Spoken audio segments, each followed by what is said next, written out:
கருத்தரங்கிற்கு வருகை வந்துள்ள அனைவரையும் முதலில் வருக வருக என வரவேற்பதில் நான் பெருமிதம் கொள்கிறேன். முதலாவதாக உலகத்தமிழ் ஆராய்ச்சி நிறுவனத்தின் இயக்குநரும் மதிப்புக்குரிய ஐயா பேராகவன் ஐயா அவர்களை தலைமையுரை ஆற்றுமாறு அனைவரின் சார்பாக அன்புடன் கேட்டுக்கொள்கிறேன். உலகத்தமிழ்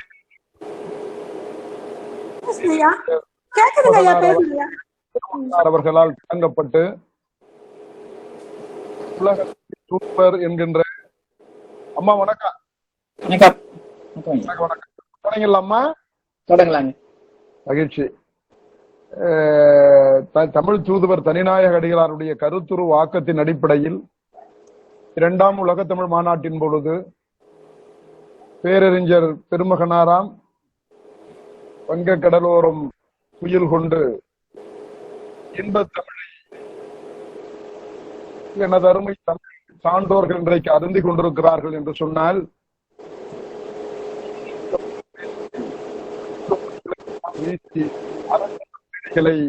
அலங்கரித்த பெருமகனார் பேரறிஞர் அண்ணாவின் கருத்துருவாக்கத்தால்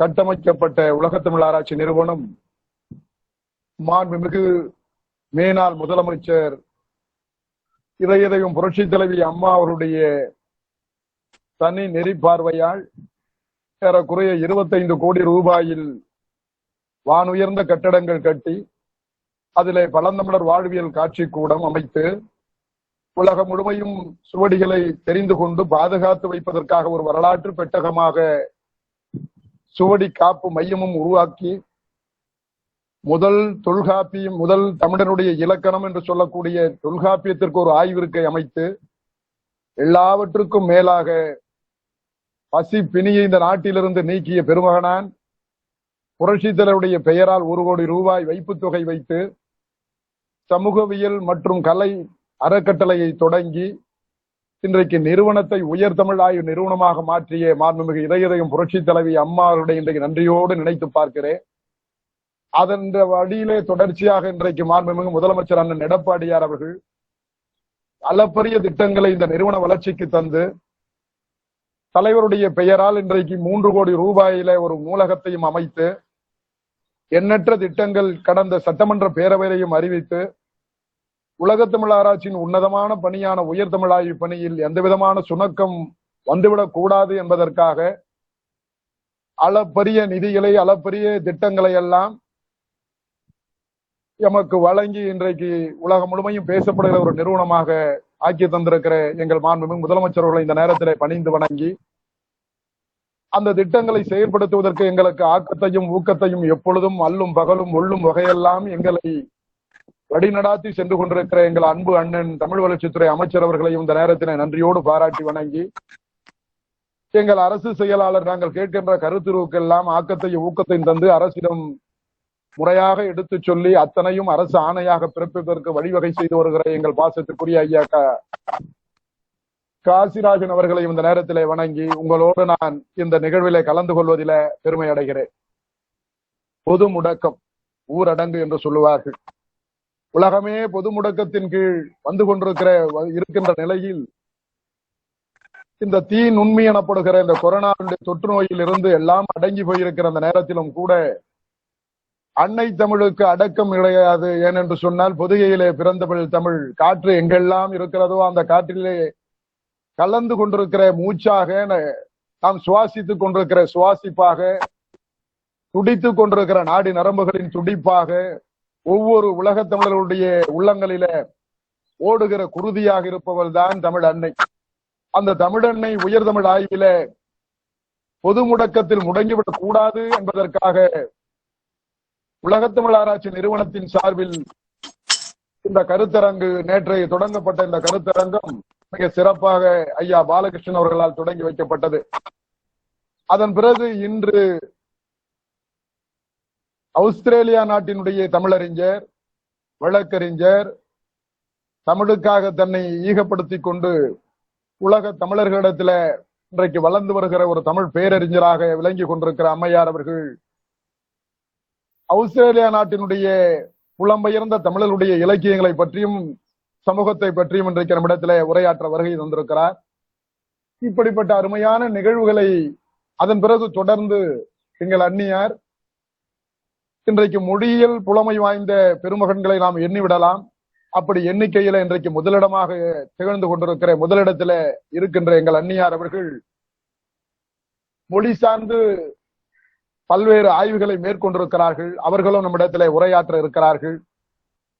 இப்படிப்பட்ட அற்புதமான நிகழ்வினை கொங்கு வேளாளர் கல்லூரி திட்டமிட்டு மிக சிறப்பாக அறிஞர்களை எல்லாம் வகுத்து இந்த நேரத்தில் இவர்கள் எல்லாம் பேச வேண்டும் என்று ஒருங்கிணைப்பாளராக இருக்கின்ற எங்கள் துறையினுடைய எங்கள் நிறுவனத்தினுடைய அயல்நாட்டு தமிழ் புலத்தின் ஜானகி, அதன் பிறகு உடன் இருக்கின்ற கொங்கு வேளாளருடைய கல்லூரியினுடைய தமிழ்துறை தலைவர் மற்றும் இருக்கின்ற ஆசிரியர் பெருமக்கள் எல்லாம் மிகுந்த நேர்த்தியோடு இந்த பன்னாட்டு கருத்தரங்கம் போல நான் பல இடங்களில் சொல்லுவதுண்டு.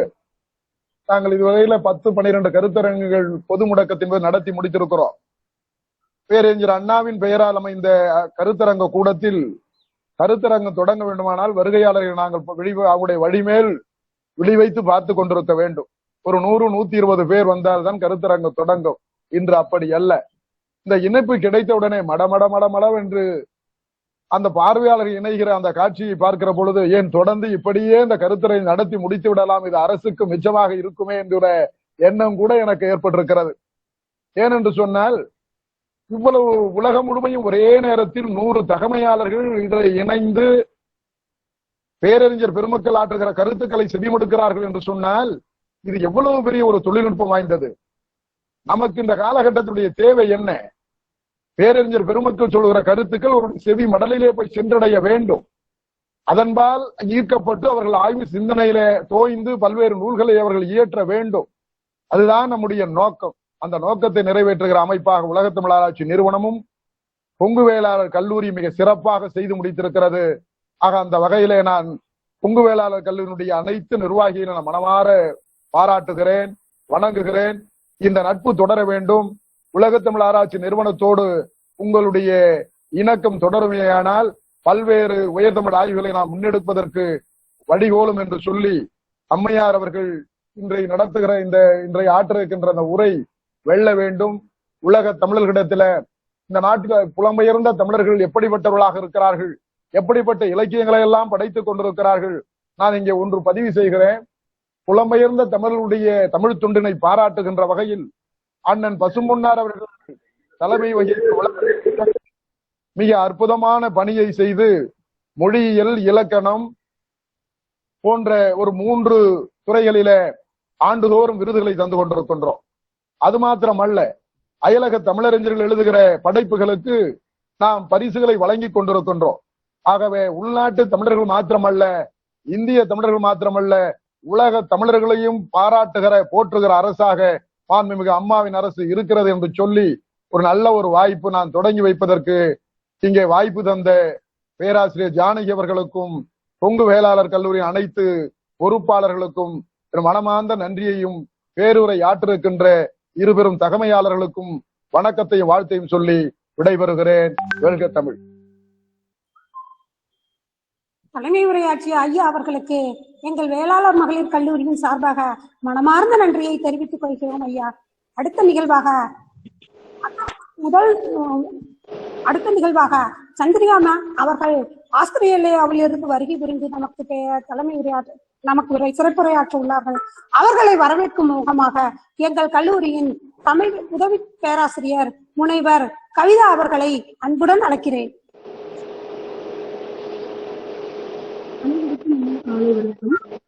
மாலை வணக்கம். ஆஸ்திரேலிய நாட்டின் உச்ச நீதிமன்ற வழக்கறிஞர் முனைவர் சந்திரிகா சுப்பிரமணியன் அவர்களை பற்றி காலம் கருதி சுருக்கமானது ஒரு அறிமுக உரை. சட்ட வல்லுநர், பத்திரிகையாளர், எழுத்தாளர், கணினித்துறையில் மைக்ரோசாப்ட் மென்பொருள் திறமையாளர் மற்றும் பயிற்சியாளர் என்ற பன்முக ஆளுமை கொண்டவர் இவர். சட்டம், இதழியல், தகவல் தொடர்பியல் போன்ற பல துறைகளில் ஆராய்ச்சி மேற்கொண்டு பட்டங்கள் பல பெற்றவர். தி சப்கான்டினென்ட் ஆஃப் வாய்ஸ் என்ற ஆங்கில பத்திரிகையை வெற்றிகரமாக நடத்தி வருகிறார். 27 நூல்களையும் 100க்கும் மேற்பட்ட ஆய்வு கட்டுரைகளையும் எழுதியுள்ளார். சிட்னி முருகன் மீது திருப்பள்ளி எழுச்சி பாடியுள்ளார். தமிழக அரசால் சிறந்த தமிழறிஞர் என்ற விருது பெற்ற சிறப்புக்குரியவர். அகதிகள் தொடர்பான சட்டத்துறை ஆய்வுக்காக பட்டர்வெர்த் விருது பெற்றவர். Medal NSW 2019, Citizen of the Year 2019 Award, Cumberland Council, Women of the West Commended Award 2012, University of Western Sydney, Highly Commended Award 2011, Women Lawyers Association போன்ற பல விருதுகளை சட்டம், சமூகம், கல்வி மற்றும் தமிழ் பணிகளுக்காக பெற்றுள்ளார். இத்தகு சிறப்புக்குரிய நம் சிறப்பு விருந்தினர் முனைவர் சந்திரிகா. தமிழ் கூறும் நல்லுலகத்திற்கும் என்னுடைய வணக்கம். மொழி பிரச்சனை தான் இனப்பிரச்சனையின் கருப்பொருளானது என்பதற்கு இலங்கை ஓர் உதாரணமாக திகழ்கின்றது. இன்று தமிழர்கள் பரந்துபட்டு வாழ்ந்து வருகின்றார்கள்.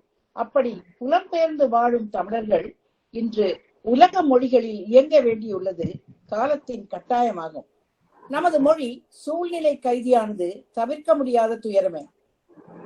புலம்பெயர்தல் என்பது புதிதான ஒன்றல்ல. தமிழர்களுக்கு காலம் காலமாக இருந்து கொண்டேதான் இருந்திருக்கின்றது. பிரிட்டிஷ் காலத்தில் பார்த்தீர்கள் என்றால் ஆப்பிரிக்க, மொரிஷியஸ், இலங்கை, மலேசிய நாடுகள் போன்ற இடங்களுக்கு, பிஜி போன்ற நாடுகளுக்கு ஒப்பந்த கூலிகளாக சென்றிருக்கின்றார்கள். அதன் பின் வர்த்தகம், பணி, கல்வி, பொருளாதார தேவைகளை கருதி பல இடங்களுக்கு இடம்பெயர்ந்திருக்கின்றார்கள். ஆனால் 1983 ஆண்டு இலங்கை இனப்பிரச்சனை இடம்பெயர்த்திய தமிழர்களைப் போல ஒரு நிகழ்வு உலகில் எங்குமே நடக்கவில்லை. அந்த புலம்பெயர்தல் தான் நம்முடைய இலக்கியத்தையும் வாரி சென்று அநேக ஊர்களுக்கு பரப்பியது. இன்று உலகின் எந்த பகுதியில் இருந்தாலும், எப்படிப்பட்ட சூழ்நிலையில் இருந்தாலும் கூட நாம் தமிழை அடுத்த தலைமுறைக்கு கைப்பிடித்து தர வேண்டிய பொறுப்பில் இருக்கின்றோம். வெளிநாடுகளில் மொழியை தமிழ் பள்ளிக்கூடங்கள் மட்டும் பேணிவிடும் என்று அலட்சியமாக இருப்பது பெரும் தவறாகும். மொழிப்பேணலின் அடிப்படை தமிழ் மொழி கற்பிக்கும் பள்ளிக்கூடங்களில் படிக்கும் மற்றும் அந்த பள்ளிக்கூடங்களுக்கு போய் தமிழை படிக்காத பிள்ளைகளின் பேச்சு தமிழும் அடிப்படை தமிழ் வாசிப்பும் தொடர்ச்சியாக இருந்தாலே மொழிப்பேணல் நிகழும். இது ஒரு முக்கிய அம்சமாகும். பல குடும்பங்களில் தமிழ் மொழி கற்பிக்கும் பள்ளிக்கூடங்களில் வாங்கிய பரிசு கோப்பைகளை வைக்க இடமில்லாத பிள்ளைகள் இருக்கின்றார்கள். பெற்றோர்கள் பெருமைப்பட்டுக் கொண்டிருக்கிறார்கள்.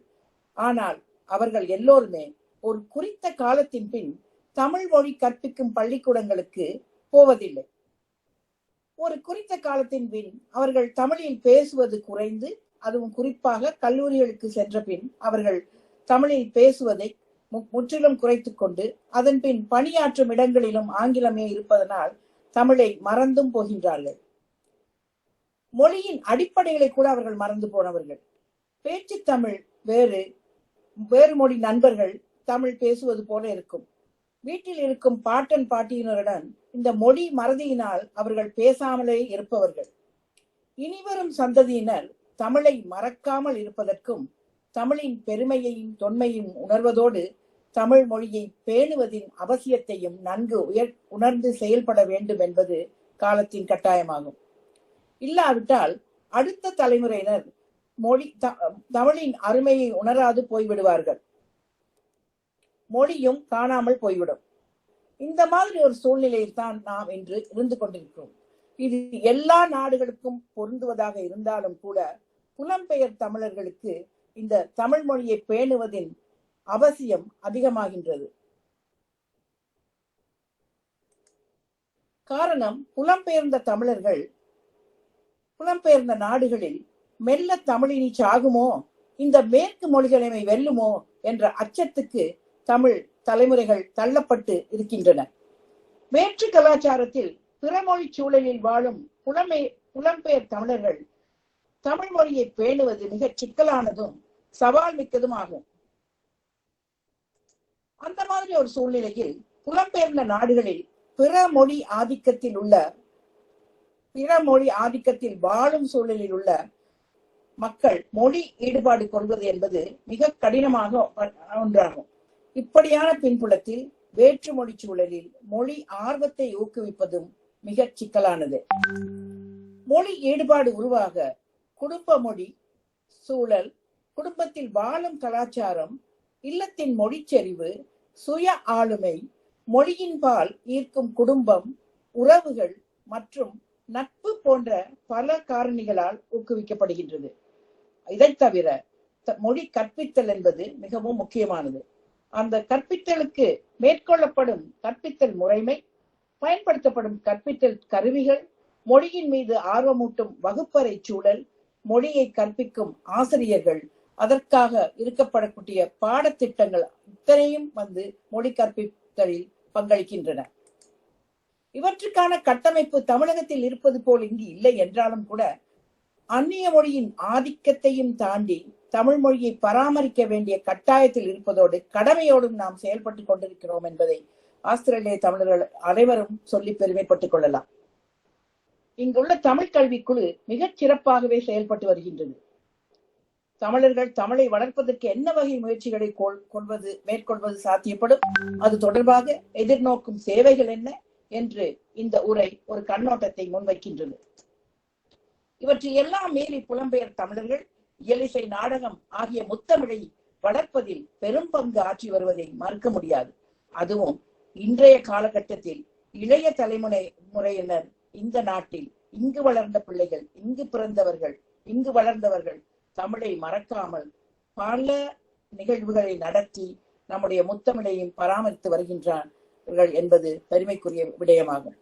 தற்போது ஆஸ்திரேலியாவில் நிலவும் தமிழ் வளர்க்கும் பணி எல்லா மாநிலங்களிலும் நடந்தாலும் கூட அளவில் பெரிய, அதே சமயம் மக்கள் தொகையில் தமிழ் மக்களை அதிகம் கொண்டுள்ள நியூ சவுத் வேல்ஸ் மாநிலத்தில் சிட்னியை அடிப்படையாக கொண்டு இந்த உரை அமைகின்றது.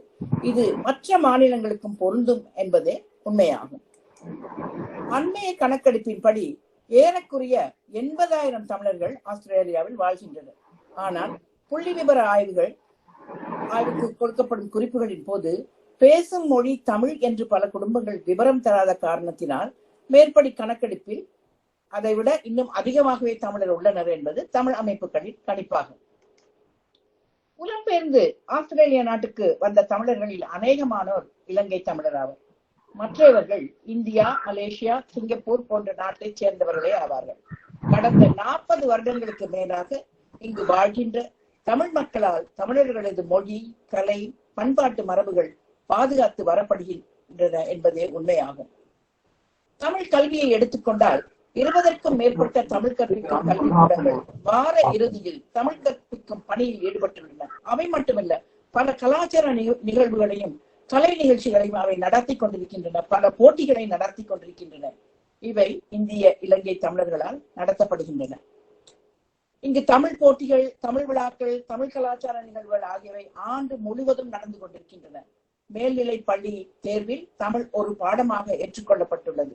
அந்த தமிழை படிப்பதனால் பலருக்கு அவர்களுக்கு தேவையான வெட்டுப்புள்ளி அதிகரிப்பதால் மருத்துவத்துறையில் படிப்பதற்கு நம்முடைய தமிழ் உதவி செய்து கொண்டிருக்கின்றது. விழாக்களை எடுத்துக்கொண்டால் ஏறத்தாழ அரசியல் சார்பற்ற 100க்கும் மேற்பட்ட தமிழ் அமைப்புகள் இருக்கின்றன. கடந்த பல ஆண்டுகளாக பொங்கல் விழா, சித்திரை திருவிழா ஆகிய விழாக்கள் பிரிஸ்பன், சிட்னி, மெல்பர்ன், அடிலைட் ஆகிய பெருநகரங்களில் நடத்தப்பட்டு வந்து கொண்டிருக்கின்றது. ஆனாலும் கடந்த ஆண்டு தொடக்கம் டாஸ்மேனியாவிலும் தமிழ் நிகழ்வுகள் பெருகி வருகின்றன.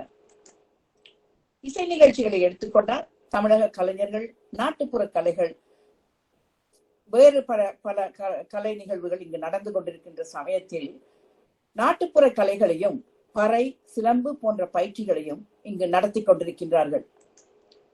திரைப்படங்களை எடுத்துக்கொண்டால் நாட்டிய நாடகங்கள், பட்டிமன்றங்கள், தமிழ் ஆர்வலருக்கும் புலவர்க்கும் விழாக்கள், போட்டிகள் போன்றவை ஆண்டுதோறும் ஆண்டு முழுவதும் நடந்து கொண்டிருக்கின்றன என்றே சொல்ல வேண்டும். உள்ளூர் கலைஞர்களை எடுத்துக்கொண்டீர்கள் என்றால் இசைக்குழுக்கள் பல இருக்கின்றன. இளைய தலைமுறையினர் இசைக்குழுக்கள் இணைந்து பல தமிழ் பாடல்களை மேடையேற்றி பல நிதி உதவிகளுக்காக வேண்டி நிகழ்ச்சிகளை நடத்தி கொண்டிருக்கின்றார்கள். நடன பள்ளிகளும் அதே மாதிரி தான் பல இளைய தலைமுறையினர் நடன அமைப்புகள் நடன நிகழ்ச்சிகளை நடத்தி நிதி சேர்த்து அகதிகளுக்கும் வேறு பல நிறுவனங்களுக்கும் உதவி கொண்டிருக்கின்றார்கள். திரைப்படங்கள் இன்று ஆஸ்திரேலியாவிலேயே திரைப்படங்கள் 2-3 பேர் எடுத்து விட்டார்கள். ஆக எல்லா துறைகளிலும் எல்லா கலைகளிலும் தமிழர்கள் கால் வைத்து தமிழை பாதுகாத்துக் கொண்டிருக்கின்றார்கள். மிகச் சிறப்பாக தமிழ் அறிவகம் என்ற தமிழ் நூலகம் ஒன்று நடத்தப்பட்டு வருகின்றது. இதற்கு சுமார் 30 வயதாகின்றது. ஆயிரக்கணக்கான நூல்கள் இங்கு இருக்கின்றன.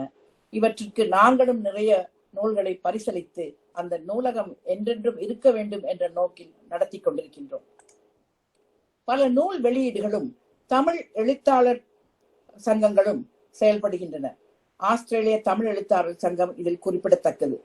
வர்ணம் என்ற புத்தக பதிப்பாளர் சிங்கப்பூரை சேர்ந்தவர். சிறுவர் இலக்கியங்களை பெரிதாக அவர் எழுதி அவற்றை அச்சிட்டு சிறுவர்களுக்கான இலக்கியங்களை கொடுத்து கொண்டிருக்கின்றார்.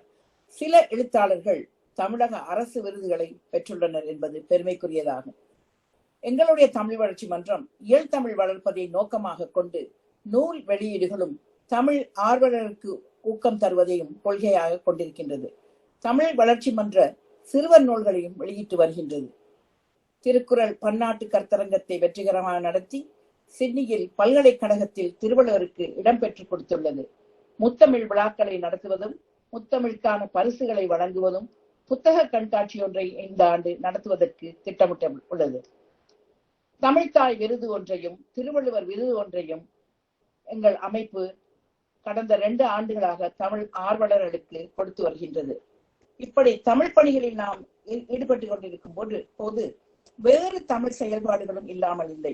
தமிழ் அச்சு ஊடகங்கள் இருக்கின்றன, இணைய ஊடகங்கள் இருக்கின்றன, வானொலி, தொலைக்காட்சி, சமூக வலைத்தளங்கள், இணையதளங்கள், வலைப்பூக்கள் மூலம் தமிழ் செயல்பாடுகள் தொடர்ந்து கொண்டே இருக்கின்றது. எழுத்து மற்றும் வாசிப்பு தமிழை ஊக்குவிக்கும் போட்டிகள், திருக்குறள் போட்டிகள், கோவில்களில் முற்றோதல், திருமுறை போட்டிகள் நடப்பதனால் பெருமளவுக்கு சிறுவர்களிடையே தமிழ் திறமை ஊக்குவிக்கப்படுகின்றது. பல தனிநபர்கள் தமிழ் பயிற்றல் சார்ந்த உதவிகள், குறுந்தகடுகள், இணையம் சார்ந்த தமிழ் பயிற்சி போன்றவற்றை மேற்கொண்டு அந்த வகையிலும் தங்கள் தமிழ் ஆர்வத்தை நிலைநிறுத்திக் கொண்டிருக்கின்றனர். இப்படி பலவிதமான சேவைகளை இங்கே நடத்தி கொண்டிருக்கும் போது முத்தமிழ் எப்படி மறைந்து போகும்? தமிழக பல்கலைக்கழகங்கள் மூலம் நடத்தப்படும் தமிழ் தொடர்பான தொலைத்தொடர்பு கல்விகள், குறிப்பாக இணைய பல்கலைக்கழகம், தஞ்சை தமிழ் பல்கலைக்கழகம் ஆகியவற்றின் பாடத்திட்டங்கள் இங்கு நடத்துவதற்கு ஏற்பாடு செய்யப்பட்டிருக்கின்றது. இளையோர் தமிழை சரளமாக படிக்க எழுத முடியாத காரணத்தினால் தமிழ் அச்சு ஊடகங்களின் எதிர்காலம் இங்கு ஆரோக்கியமாக இல்லை. ஆனாலும் உலகம் பூராவும் இன்று அச்சு ஊடகங்கள் நலிந்து வருகின்ற காரணத்தினால் இது ஒரு பெரிய ஒரு விடயமாக இல்லை. ஆனால் வானொலிகள் சிறப்பாக செயல்படுகின்றன. இயல் தமிழுக்கு தேவையானது என்ன என்று யோசித்தால் அடுத்த தலைமுறையினரால் பயன்படுத்தப்படும் நோக்கில் தமிழ் நூல்கள் பிரசுரித்தலை ஊக்குவிக்க வேண்டும். புலம்பெயர் மக்களின் தமிழ் நூல்கள் தொடர்பாக பிரசுர உதவிகள், பரிசுகள் ஆகியவை அறிவிக்கப்பட வேண்டும். சிறுவர்க்கான பட நூல்கள், வர்ணம் தீட்டும் நூல்கள் ஆகியவை ஊக்குவிக்கப்பட வேண்டும். இளம் வயதிலேயே சிறு பிள்ளைகளுக்கு தமிழ் வாசிக்கவும் தமிழில் எழுதவும் ஆர்வமூட்டும் விதத்தில் நூல்களை அறிமுகப்படுத்தினால் அவர்கள் கொஞ்சம் கொஞ்சமாக அந்த தமிழை தக்க வைத்துக் கொள்வார்கள். நாடக குழுவை எடுத்துக்கொண்டால் பல ஆண்டுகளாக இலங்கையிலிருந்து இடம்பெயர்ந்து வந்த பலர் நாடகங்கள் போட்டுக் கொண்டிருந்தார்கள். பிஜி தீவிலிருந்து வந்த ஒரு குழுவினர் ராவணன் என்ற நாடகத்தை தமிழில் நடத்தி, அவர்கள் தமிழ் எழுதவோ அல்லது வாசிக்கவோ தெரியாது, ஆங்கிலத்திலோ அல்லது இந்தியிலோ எழுதி தமிழில் ராமாயண நாடகத்தை நடத்தி கொண்டிருந்தார்கள். விஜய் என்ற ஒரு இளைஞர் அமைப்பு அண்மையில் ஒரு உலக தரத்தில் புகழேந்தி என்ற ஒரு நாடகத்தை பெரிய பணச்செலவில் தங்களுடைய சொந்த முயற்சியாக நடத்தி அது உலகமே பிரமிக்கும் அளவில் நடத்தப்பட்ட ஒரு நாடகமாகும். முதல் மொழி தமிழ் என்ற தமிழ் ஆங்கிலம் ஆகிய 2 மொழிகளில் மொழியை அடுத்த தலைமுறைக்கு எளிமையாக அறிமுகப்படுத்துவதற்காக ஒரு இளம் பெண்ணால் இந்த நூல் எழுதப்பட்டுள்ளது சிறப்பாகும். இளைய தலைமுறைக்கு தமிழை பற்றி ஆங்கிலத்தில் ஒரு இளையவர் சொல்வதே சிறப்பு என்ற முறையில் எழுதப்பட்ட நூல் இதுவாகும். இப்படி தமிழ் பணிகளை செய்து கொண்டிருக்கும் இந்த காலகட்டத்தில் தமிழை படிப்பதற்கு ஏன் பல பேர் முன் வருவதில்லை என்பதற்கு காரணம், நாம் இங்கிருக்கும் சூழ்நிலைகளை குறை சொல்ல மாட்டோம். வீட்டில் மொழிச்செறிவு இருக்க வேண்டும். மொழிச்செறிவு இல்லாத பட்சத்தில், கலாச்சார செறிவு இல்லாத பட்சத்தில் நாம் கலாச்சாரத்தையும் மொழியையும் மறந்துதான் போவோம். பிஜி தீவிலும் சரி, மொரிஷியஸ் தீவிலும் சரி, மொழியை மறந்து விட்டார்கள், தமிழை அவர்கள் மறந்து விட்டார்கள், மதத்தை பிடித்து வைத்துக் கொண்டார்கள். அந்த மொழி மறந்து போனதுக்கு காரணம் அவர்கள் வீட்டில் வந்து அந்த மொழியை பேணுவதற்கு தவறிவிட்டார்கள் என்றே சொல்ல வேண்டும். என்னுடைய மகளை நான் தமிழ் பள்ளிக்கூடத்துக்கு அனுப்பவில்லை. அதற்கு ஒரு காரணம் இருக்கின்றது. அந்த பள்ளிக்கூடம் வந்து காலையிலிருந்து மாலை வரை இயங்கிக் கொண்டிருக்கும். ஆனால் அவ்வளவு நேரம் ஒரு குழந்தையால் அந்த வகுப்பில் இருக்க முடியுமா என்று நானே கைப்பிடித்துத்தான் தமிழ் எழுத கற்றுக் கொடுத்தேன்.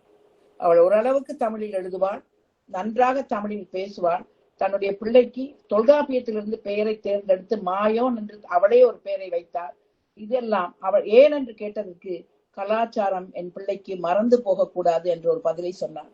அந்த ஒன்றுதான் நான் வாங்கின அத்தனை பட்டங்கள், அத்தனை கல்வி எல்லாவற்றிலும் மேலாக எனக்கு திருப்தி அளித்த ஒரு விடயமாகும். ஏனென்றால் மொழியை நான் அடுத்த தலைமுறைக்கு கைப்பிடித்து கொடுத்திருக்கின்றேன். இதே மாதிரி ஒவ்வொரு பெற்றோரும் உலக அளவில் இன்று புலம்பெயர்ந்து வாழும் தமிழர்கள் எல்லோரும் தங்களுடைய அடுத்த தலைமுறைக்கு மொழியை கைப்பிடித்து கொடுக்க வேண்டிய கடமை இருக்கின்றது. இந்த முத்தமிழ் வளர்க்கும் பணிகள் மேலும் மேலும் சிறப்பாகவும் நன்றாகவும் நடப்பதற்கு நாம் நம்மால் முடிந்த எல்லாவற்றையும் செய்ய வேண்டும் என்று கேட்டுக்கொண்டு, இத்தகைய ஒரு அரிய வாய்ப்பை எனக்கு வழங்கிய உலக தமிழாராய்ச்சி நிறுவனத்திற்கும் அதன் இயக்குனருக்கும் வேளாளர் மகளிர் கல்லூரிக்கும் அம்மா ரேணுகாதேவி அம்மா அவர்களுக்கும் பசும்பொன்னையாவுக்கும் எனது நன்றியை தெரிவித்துக் கொள்கின்றேன். நன்றி, வணக்கம்.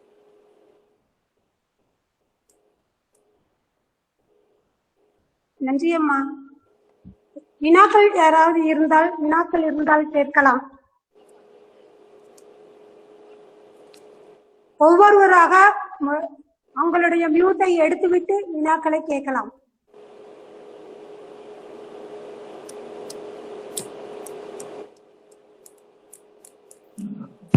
அம்மா வணக்கங்கம்மா. வணக்கங்க, சொல்லுங்க. அம்மா வளர்மதி, வேளாளர் கல்லூரி தான். அம்மா எனக்கு ஒரே ஒரு இது ஐயம், ஒரு இங்க பாரதியார் பல்கலைக்கழகத்துல ஒரு சின்ன வேலை பண்றாங்க. அது தொடர்பானதாக இப்போ திருக்குறளுக்கான ஒரு ஆய்வு மாநாடு ஆஸ்திரேலியால சிட்னியில் நடந்தது இல்லைங்கம்மா? அது மாதிரி பாரதியாருக்கு ஏதாவது நடந்ததாங்கம்மா? பாரதியார் விழா நடத்தல. இந்த ஆண்டு நாங்க முத்தமிழ் விழா செய்யறதா இருந்தோம். இந்த கொரோனாவால செய்ய முடியாம போச்சு. அதுல ஒரு பாரதியார் விருது அறிவித்து ஒரு பாரதியார் தொடர்பான ஒரு நிகழ்வு செய்யறதா இருந்தோம். ஓ சரி சரிங்கம்மா. ஆமா, அங்க ஏதாவது பழைய பாரதியார் சம்பந்தப்பட்ட புத்தகம் ஏதாவது உங்களுக்கு கிடைச்சுதாங்கம்மா? கேட்கணும். என்னன்னா, நான் வந்து முருகனை பற்றி ஒரு ஆய்வு நூலும், தில்லை எனும் திருத்தலம்னு ஒரு ஆய்வு நூலும், ஆங்கிலத்தில் ஒரு ஆய்வு நூல் செய்தேன். அதற்கான நூல்கள் எனக்கு சென்னையில் கிடைக்கவில்லை. ஆனால் ஆஸ்திரேலியாவில் கிடைக்கிற பழைய பல்கலைக்கழகங்களில் இருந்து என்னால் எடுக்கக்கூடியதாக இருந்தது. கேட்டு பார்க்க வேண்டும். ஓ சரிங்கம்மா சரிங்கம்மா. நன்றிங்கம்மா. நன்றிங்க. அடுத்தவர் அம்மா, நான் நிர்மலா தேவி. என்னுடைய ஒரு ஆஸ்திரேலியாவில் நம்ம ஊரில் இருக்கிற மாதிரி கோயில்கள் உண்டாங்கம்மா? முருகனுக்கு 6 கோயில் இருக்குமா? 6 படை வீடுன்னு சொல்லக்கூடிய அளவுக்கு முருகனுக்கு 6 கோயில், பிள்ளையாருக்கு ஒரு கோயில் அண்மையில் திறந்தாங்க. அது தவிர சக்தி பீடங்கள் கொஞ்சம் இருக்கு. அது தவிர பெரிய ஒரு வெங்கடாசலபதி கோவில் இருக்கு. கோவில்கள் இருக்கின்றன. அந்த கோயில்களில் நம்ம ஊரில் நடக்கின்ற மாதிரி திருவிழாக்கள் உண்டாங்கம்மா? நம்ம ஊர் குருக்கள் தான் அங்க வந்து வேலை பண்றாங்க. எல்லாரும் நம்ம ஊரில் என்ன நடக்கின்றதோ அதை விட சிறப்பாகவே நடத்துகின்றார்கள். இப்ப தமிழர்களுக்கு என்று ஆடி தை பண்டிகை எல்லாம் உண்டு. அந்த மாதிரி முக்கிய பண்டிகைகள் எல்லாம் அங்கு கொண்டாடப்படுகிறதாங்க? கொண்டாடுறோம். நாங்களே தமிழ் வளர்ச்சி மன்றம் இந்த முறை வந்து எங்களுடைய சபப் என்று சொல்லக்கூடிய அந்த வட்டத்துக்குள்ள நாங்கள் வந்து கவுன்சிலோட சேர்ந்து கொண்டாடினோம். அது மாதிரி நிறைய இடங்கள்ல கொண்டாடுறாங்க. இப்ப அமெரிக்காவில எல்லாம் வாழை விழா திருவிழா அப்படின்னு சொல்லி அந்த தை இதெல்லாம் கொண்டாடுறாங்கம்மா. அந்த மாதிரி உண்டான்னு கேட்டேன். நான் அங்க அமெரிக்கா சென்ற போது அந்த திருவிழாவை அவர்கள் கொண்டாடி, இங்க வந்து பொங்கல் விழா கொண்டாடுறோம், சித்திரை திருவிழா கொண்டாடுறோம். ஏன்னா அங்க இருக்கிற குழந்தைகளுக்கு நம்மளுடைய பண்பாடும் இதுவும் மறந்து விடக்கூடாது அப்படிங்கிறதுக்காக அவர்கள் ஒன்று கூடி அப்படி விழாக்களை எல்லாம் எடுக்கிறார்கள். அதனால செய்யறோம். இங்க எல்லாமே செய்யறோம். இங்க வந்து அதாவது ஆஸ்திரேலியால இருக்கிறோம் என்ற ஒரு உணர்வே எங்களுக்கு இருக்கிறது. ஒரு 20-30 வருஷத்துக்கு முந்தி தனித்தனியா இருந்தோம். இப்ப நிறைய குழுவாக சேர்ந்து செய்து கொண்டிருக்கின்றோம். சங்கர் அவர் கேள்வி கேட்டிருக்கீங்க, கேட்கலாமே. அம்மா சங்கர் அப்படிங்கிறவங்க. வணக்கம் சொல்லுங்க. என் பேர் தனலட்சுமி, திருச்சி தூய வளனார் கல்லூரி. ஆ, ஒரு சந்தேகம், பல்கலைக்கழகங்கள் அளவுல தமிழ் ஆஸ்திரேலியாவுல எந்த நிலையில இருக்குமா? பல்கலைக்கழகங்களுக்கு போகல, ஒரு இருக்கைக்காக நாங்கள் முயன்று கொண்டிருக்கின்றோம். அது நடந்ததுன்னு சொன்னா கண்டிப்பாக அது குறிப்பாக மொழியியல் சார்ந்த புலம் அமைக்க வேண்டும் என்று. ஏன்னா மொழியியல் சார்ந்து பண்ணும்போது ஆஸ்திரேலிய அரசாங்கமும் கொஞ்சம் ஆர்வம் காட்டும். அதற்கான முயற்சிகள் நடந்து கொண்டிருக்கின்றன. இருக்கைகள் மட்டும்தான், அந்த கல்லூரி அளவுல பாடத்திட்டங்கள் அந்த மாதிரி எல்லாம் இல்லம்மா இப்ப. சரிங்கம்மா, நன்றிம்மா. நன்றி. ஆமா, சங்கர் அப்படிங்கிறவரு மலேசியாவில் முதல் தோன்றிய தமிழ் நூல் எது, தமிழ் எழுத்தாளர் யாருன்னு ஒரு கேள்வி கேட்டிருக்காங்கம்மா. மலேசியா இலக்கியம் ஐயா பசும்பொன் ஐயா நாளைக்கு பேசுவார், கேளுங்க. சரி, அது அதுல கேட்டிருக்காங்கம்மா. வேற அளவுதாங்கம்மா வினாக்கள். நன்றி உரை முனைவர் ஹேமலதா அவர்களை நன்றி உரை வழங்குமாறு அன்புடன் கேட்டுக்கொள்கிறேன். வணக்கம். புலம்பெயர் ஆஸ்திரேலிய தமிழர்கள் கலை, இலக்கியம், பண்பாடு போன்ற பல தளங்களில் ஆற்றி வருகிற பணிகளை தெளிவாகவும் அழகாகவும் எடுத்து கூறிய வழக்குரைஞர் முனைவர் சந்திரிகா சுப்பிரமணியன் அவர்களுக்கு எங்கள் மனமார்ந்த நன்றிகளை உரித்தாக்குகிறோம். அடுத்த அமர்வின் சிறப்பு விருந்தினர் மதுரை காமராஜர் பல்கலைக்கழக மொழியியல் துறை மேலாள் பேராசிரியர் முனைவர் வி ரேணுகா தேவி அவர்கள் பற்றி அறிமுக உரை ஆற்ற வருமாறு வேளாளர் மகளிர் கல்லூரி தமிழ்துறை உதவி பேராசிரியர் முனைவர் நாமு கவிதா அவர்களை அன்புடன் அழைக்கின்றேன். அனைவருக்கும் வணக்கம். பேராசிரியர் வி ரேணுகா தேவி அவர்களை பற்றிய ஒரு சிறு அறிமுகம். பேராசிரியர் வி ரேணுகா தேவி மொழியியல் துறையில் முனைவர் பட்டம் பெற்றவர். 30 ஆண்டுகள் மதுரை காமராஜர் பல்கலைக்கழகத்தில் மொழியியல் துறையில் பேராசிரியராகவும் துறை தலைவராகவும் பணியாற்றியவர். 35 ஆண்டுகள் ஆய்வு பணி அனுபவம் பெற்றவர். தமிழ், ஆங்கிலம், தெலுங்கு, கன்னட மொழிகளை அறிந்தவர். 30க்கும் மேற்பட்ட தேசிய அளவிலான பணிமனைகள், கருத்தரங்குகள் நடத்திய அனுபவம் கொண்டவர். 13 நூல்களை வெளியிட்டுள்ளார். 100க்கும் மேற்பட்ட ஆய்வு கட்டுரைகளை எழுதியுள்ளார். 200க்கும் மேற்பட்ட கருத்தரங்குகள், பன்னாட்டு கருத்தரங்குகள், மாநாடுகள் போன்றவற்றில் ஆய்வு கட்டுரைகளை வாசித்துள்ளார். பல்கலைக்கழகங்கள், கல்லூரிகள் பலவற்றின் கல்விக்குழுவிலும் தேர்வு குழுவிலும் இடம்பெற்றவர். வானொலியில் 20 முறை உரையாற்றியுள்ளார். 2007 ஆண்டிற்கான இந்திய அரசின் சிறந்த குடிமகனுக்குரிய விருதினை பெற்ற பெருமைக்குரியவர்.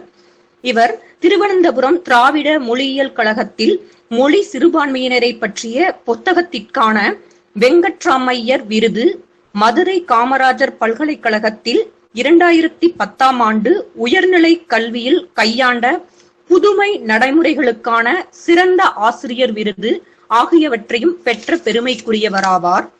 தமிழ்நாடு அரசின் 2015 ஆண்டிற்கான பாரதிதாசன் விருது மற்றும் முத்து அறக்கட்டளையின் மொழியியல் வாழ்நாள் சாதனையாளர் விருது போன்றவற்றையும் பெற்றுள்ளார்.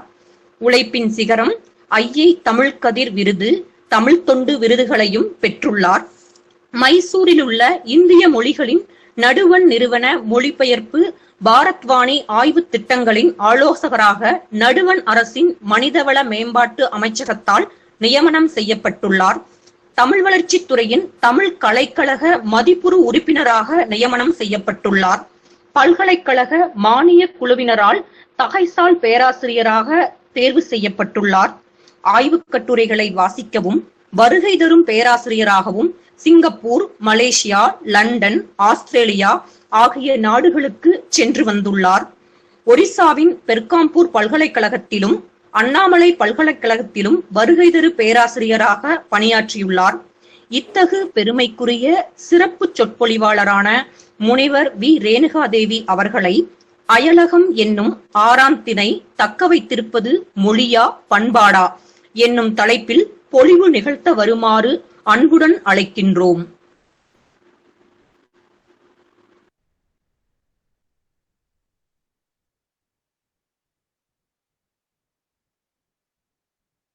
மேம் மியூட் எடுத்து பேசுங்க. மேம் ரேணுகா மேம் மியூட் எடுத்து பேசுங்க.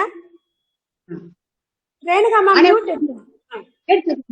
அனைவருக்கும் வணக்கம். கேக்குதா? கேக்குதுங்க மேம், கேக்குது.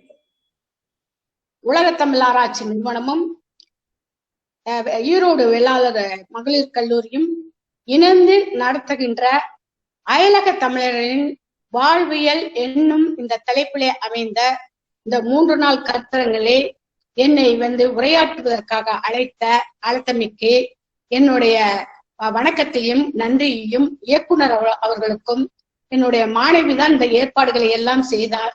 இன்று உள்ளே வர இயலவில்லை. ஏற்பாடுகளை செய்துவிட்டு பின்னாலே இருந்து இயங்கி கொண்டிருக்கின்றார். அவரோடு சேர்ந்து இந்த பேச்சாளர்களை அழைத்தது செய்தது என்ற எல்லா வேலைகளையும் செய்தார். ஆனாலும் இணைப்புக்குள் வர இயலவில்லை. அதோடு மட்டுமல்ல, இந்த வேளாளர் கல்லூரியில இருக்கக்கூடிய நிர்மலா, அவருடன் பணியாற்றுகின்ற சுமதி, எல்லோருமே இணைந்துதான் இந்த கருத்தரங்கினை நடத்தி கொண்டிருக்கின்றார்கள். அவர்கள் அனைவருக்கும் என்னுடைய வணக்கத்தையும் நன்றியையும் கூறிக்கொண்டு, அயலகம் என்னும் 6ஆம் தேனை தக்க வைத்திருப்பது மொழியா பண்பாடா என்ற அந்த தலைப்பிலே நான் பேச இருக்கின்றேன். இங்கே அயலகம் என்னும் 6ஆம் தேனை நேற்று அது பேசும் பொழுது அதை பற்றிய ஒரு சில கருத்துக்கள் வந்தன. எனவே நான் அந்த சொல்லாடலுக்குள்ளே நான் வரவில்லை. இங்க புலம்பெயர் தமிழர்கள் அந்த புலம்பெயர்ந்து சென்ற நாட்டிலே அவர்கள் தக்க வைத்திருப்பது இந்த பண்பாடா மொழியா என்ற அந்த தலைப்புக்குள்ளேயே நான் பேசுகின்றேன். ஆண்டுதோறும் காலந்தோறும் இந்த புலம்பெயர்வு என்பது நடந்து கொண்டேதான் இருக்கின்றது. இந்த ஊர் முடக்கம் காலகட்டத்தில் கூட புலம்பெயர் தொழிலாளர்களை பற்றி நாம் பேசிக்கொண்டுதான் இருக்கின்றோம். இந்தியாவுக்குள்ளே ஒரு மாநிலத்திலிருந்து இன்னொரு மாநிலத்துக்கு புலம்பெயர்கின்றார்கள். ஒரு நாட்டிலே இருந்து நம் நாட்டுக்கு வருகின்றார்கள். நம் நாட்டிலே இருக்கக்கூடிய தொழிலாளர்கள் வேறு நாடுகளுக்கு போகும் வரவும் முடியாமல் கூட தவித்துக் கொண்டு இருக்கின்றார்கள். அப்போ இந்த புலம்பெயர்தல் என்பது காலம் காலமாக நடந்து கொண்டேதான் இருக்கிறது. அப்போ இந்த காலம் காலமாக நடந்து கொண்டிருக்கக்கூடிய இந்த புலம்பெயர் தமிழர்கள் எதை தங்களுடைய அடையாளமாக தக்க வைத்துக் கொண்டிருக்கின்றார்கள் என்பது ஒரு கேள்வியாக இருக்கிறது.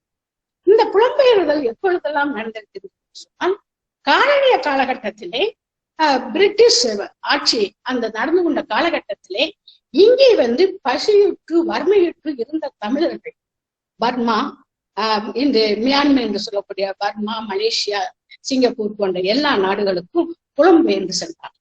எவ்வாறு சென்றார்கள்னா, அந்த நாட்டிலே தேயிலை தோட்டங்களிலும் ரப்பர் தோட்டங்களிலும் வேலை செய்யக்கூடிய கூலிகளாக சென்றார்கள்.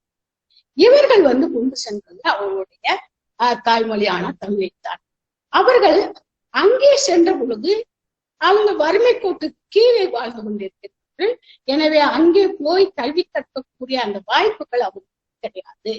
அவர்கள் வேலை செய்த அவங்களுடைய கம்பெனிக்காரர்கள் யார் என்றால் ஆங்கில மொழி பேசக்கூடிய பிரெஞ்சு மக்கள். இருவர்களுக்குள்ளே ஏதோ தகவல் பரிமாற்றம் நடக்க வேண்டும். அந்த தகவல் பரிமாற்றம் நடக்க வேண்டும் என்றால் ஏதோ ஒரு முறையிலே அவர்கள் பேசித்தான் ஆக வேண்டும். அப்பொழுது இந்த மக்கள் ஆங்கில மொழியை கற்றுக்கொள்ளக்கூடிய வாய்ப்பு இல்லை. அவர்கள் உயர் நிலையில இருக்கின்ற காரணத்தினால் கீழே இறங்கி இவர்கள் மொழியை கற்றுக்கொள்ளக்கூடிய வாய்ப்பு இல்லை. எனவே இந்த இருவரும் இந்த 2 பேர் பேசிக்கொண்ட மொழியை கலந்து ஒரு வகையான வணிக மொழியை பேசினார். அந்த வணிக மொழிக்கு பேரு பிஜின் என்று பேர்.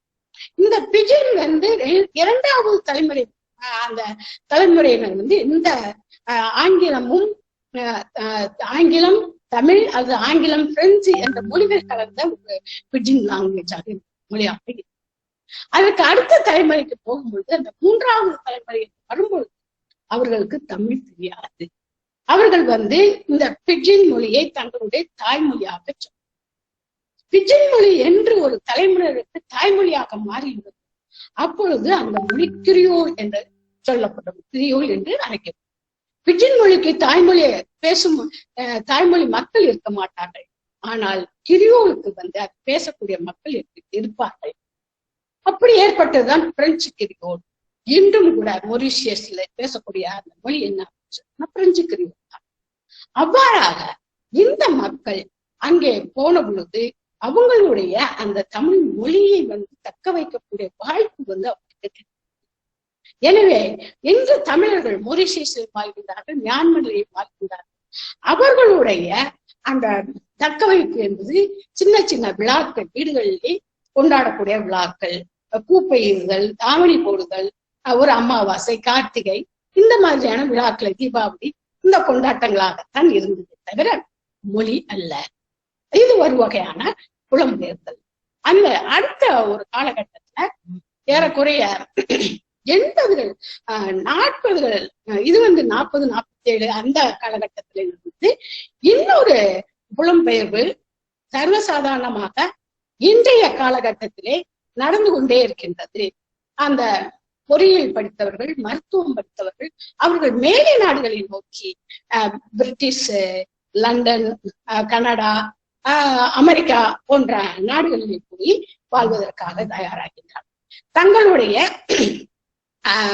மொழியை, தங்களுடைய மேற்படிப்புக்காக அங்கே பல்கலைக்கழகங்களில் சென்று படிப்பதற்காக செல்கின்றார்கள். பின்னர் அங்கேயே வேலையும் தேடிக்கொண்டு இருந்து விடுகின்றார்கள். அந்த பச்சை காட்டு வாங்கிக்கிட்டு அங்கேயே இருந்துப்பாங்க.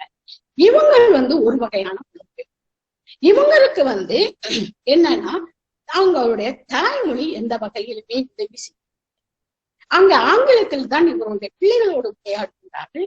இவருடைய பிள்ளைகள் பள்ளிகளுக்கு செல்லும் பொழுது அங்கே அவங்க உரையாடுகின்ற அந்த மொழி ஆங்கிலம் தான். எனவே அவங்களுக்கு தேவை என்ன அப்படின்னு சொன்னான்னா, அவங்க அவங்க ஊர்ல இருக்கக்கூடிய தாத்தா பாட்டி கிட்ட ஒரு 2 வார்த்தை தமிழ்ல பேசணும். அதற்கான தமிழ் மட்டும் தெரிந்திருந்தால் போதும் என்று நினைக்கிறார். அந்த வகையில தான் அவங்களுடைய தமிழ் இருக்கின்றது. அடுத்த புலம்பெயர்வு என்பது 80களிலே இலங்கையிலே அந்த போர் காலத்துக்கு அப்புறம் அவர்கள் புலம்பெயர்ந்தார்கள். அவர்கள் ஐரோப்பிய நாடுகளை நோக்கி புலம்பெயர்ந்தார்கள். அவர்கள் இன்று வரைக்கும் ஓரளவு தமிழ்நாட்டிலே இருந்து புலம்பெயர்ந்த தமிழர்களை காட்டிலும் இலங்கையிலே இருந்து புலம்பெயர்ந்த தமிழர்கள் தங்களுடைய மொழியை தக்க வைத்துக் கொண்டிருக்கிறார். அப்பொழுதுதான் அந்த இலக்கியங்கள் எல்லாமே அவங்களுக்கு இலக்கியங்கள் தோன்ற ஆரம்பிச்சது. போர் இலக்கியங்கள் அவருடைய வழியை.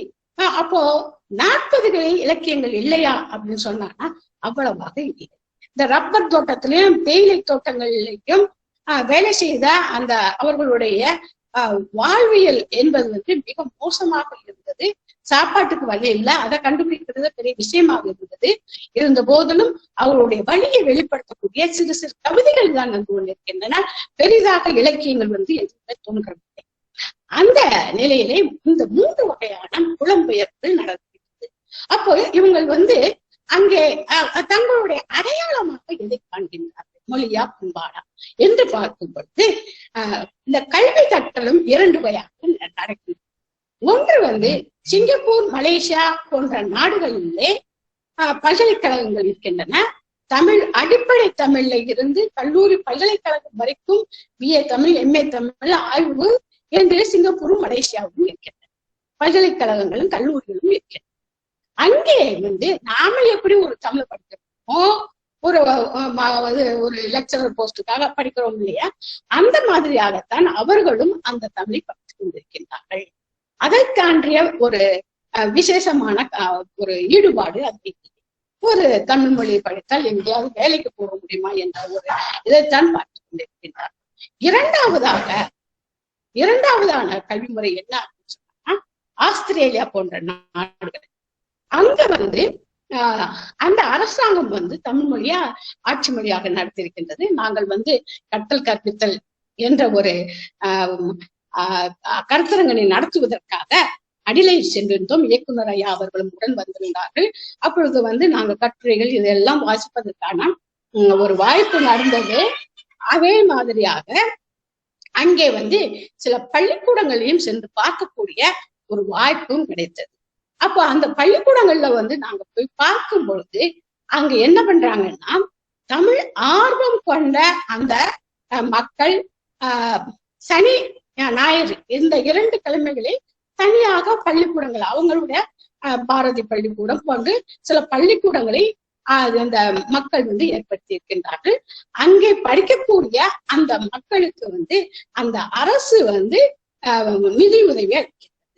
எனவே இங்கேயும் கூட அந்த அவர் படிக்கக்கூடிய அந்த தமிழ் வாழ்வியலுக்காக அல்ல, ஆனால் வாழ்வியலுக்காக அல்ல என்றாலும் கூட, வாழ்வியை மேம்படுத்துவதற்காக இல்லை என்றாலும் கூட அவங்களுடைய ஆர்வத்திற்காக அந்த இது கற்றுக்கொண்டிருக்கின்றார்கள். இதுதான் ஆஸ்திரேலியா, அமெரிக்கா போன்ற நாடுகளை, லண்டன் போன்ற நாடுகளில் வந்து நடந்து கொண்டிருக்கக்கூடிய ஒரு கற்றல் கற்பித்தல் நிலையாகும். அப்போ இங்கேயும் கூட அவர்கள் வந்து தமிழ் தமிழ் மொழியை வந்து ஓரளவுக்கு தெரிஞ்சுக்கிறதுக்கு தான் கற்றுக்கொள்கின்றார்கள். தமிழ் மீடியம் ஆஃப் இன்ஸ்ட்ரக்ஷன் வேறு ஒரு பாடத்தை படிப்பதற்கான ஒரு கருவி மொழியாக தமிழ் எங்கேயுமே இல்லை. அப்போ அந்த கருவி மொழியாக பயன்படாத பொழுது தமிழ் மொழி வந்து அவங்களுடைய ஆர்வத்திற்காக தன்னுடைய இதுதான் என்னுடைய மொழி என்று, ஆனால் அவங்க வெளியில பேசும் பொழுது எல்லாம் வந்து என்னவா இருக்கின்றதுன்னா அவங்க வந்து தமிழ் எனக்கு தெரியும்னாங்க, ஆனால் பேசுவது இந்த 2ஆம் தலைமுறை 3ஆம் தலைமுறை என்பது பேசுவது முழுவதுமே என்பது ஆங்கிலத்துல அந்தந்த மலாய் நாட்டுல வாசிகள் வந்து மலாய் மொழி பேசுகின்றார்கள். இங்க வந்து மொரீசியஸ்ல வந்து நிறைய தமிழ் இருக்காங்க.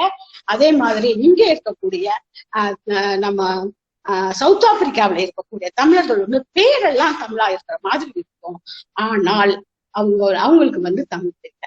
தமிழை வந்து அவங்களுடைய கிரியோல் மொழியில எழுதி வச்சுதான் பண்றாங்க. இந்த நிலைதான் அங்க காணப்படுது.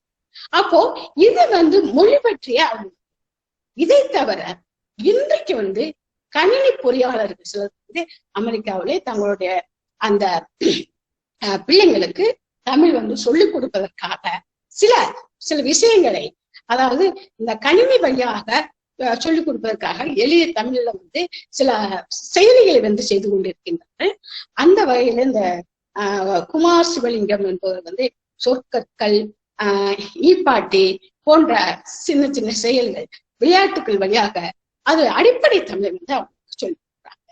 அப்போ இது எப்படி பார்த்தாலுமே வந்து மொழி என்பது அடிப்படை தமிழை வந்து சிங்கப்பூர், மலேசியா நாடுகளை தவிர்த்த மற்ற நாடுகள்ல வந்து எப்படி இருக்கின்றது என்றால் இது தங்களுடைய ஆர்வம், இதுதான் என்னுடைய மொழி என்று சொல்லிக் கொள்ளக்கூடிய ஒரு அளவிலே வந்து தெரிந்து கொள்வதற்குத்தான் இருக்கின்றது தவிர அது வந்து ஒரு பாடத்தை படிப்பதற்கான மீடியம் ஆஃப் இன்ஸ்ட்ரக்ஷனாக எங்கேயுமே இல்லை. புலம்பெயர் தமிழர்கள் வாழ்கின்ற அத்தனை நாடுகளிலுமே கிடையாது. இன்று இங்க தமிழ்நாட்டுல கூட அந்த நிலைமையைத்தான் நாம் பார்த்து கொண்டே இருக்கின்றோம். இங்கேயுமே வந்து ஆரம்ப கல்வியில இருந்து உயர்கல்வி வரைக்கும் தமிழ் வந்து இல்லாம ஒரு பிரெஞ்சு மொழியோ இல்லைன்னா ஒரு வேற ஏதோ ஒரு மொழியை 2ஆம் மொழியாக கொண்டு கற்று தேர்ந்து வேறு அரசு பணியிலே அமரக்கூடிய அந்த நிலையும் இருந்து கொண்டிருக்கிறது. அடுத்து பண்பாட்டுக்கு வரும் பொழுது வந்து இப்ப சந்திரியாமா பேசும்போது கூட சொன்னாங்க, கோயில்கள் நிறைய இருக்கின்றது, அறுபடை வீடுகள் இருக்கின்றது அப்படின்னு சொன்னாங்க.